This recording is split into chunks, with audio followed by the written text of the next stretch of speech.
महाभारत में पराशर ऋषि के पिता को जब खा गया एक राक्षस। ये पौराणिक कथा ऋग्वेद के मंत्रदृष्टा और गायत्री मंत्र के महान साधक सप्त ऋषियों में से एक महर्षि वशिष्ठ के पौत्र महान वेदज्ञ, ज्योतिषाचार्य, स्मृतिकार एवं ब्रह्मज्ञानी ऋषि पराशर के पिता का नाम शक्तिमुनि और माता का नाम अद्यशिंती था।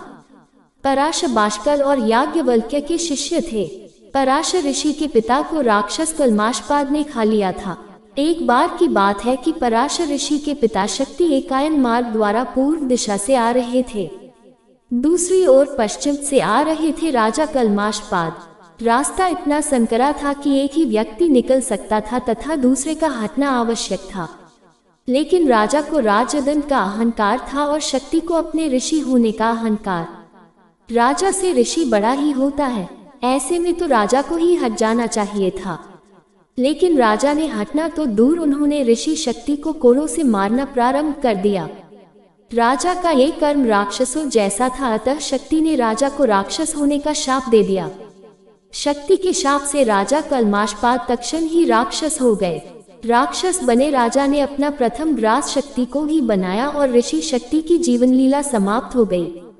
जब ये बात पराशर ऋषि को पता चली तो उन्होंने राक्षसों के समूल नाश हेतु राक्षस सत्र यज्ञ प्रारंभ किया, जिसमें एक के बाद एक राक्षस खींचे चले आकर उसमें भस्म होते गए।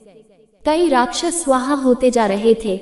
ऐसे में महर्षि पुलस्त्य ने पराशर ऋषि के पास पहुंचकर उनसे ये यज्ञ रोकने की प्रार्थना की और उन्होंने अहिंसा का उपदेश भी दिया। पराशर ऋषि के पुत्र वेदव्यास ने भी पराशर से इस यज्ञ को रोकने की प्रार्थना की। उन्होंने समझाया कि बिना किसी दोष के समस्त राक्षसों का संहार करना अनुचित है।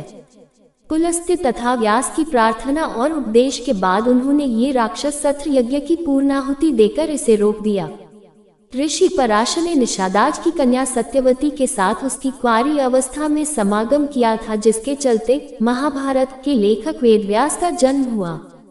सत्यवती ने बाद में राजा शांतनु से विवाह किया था।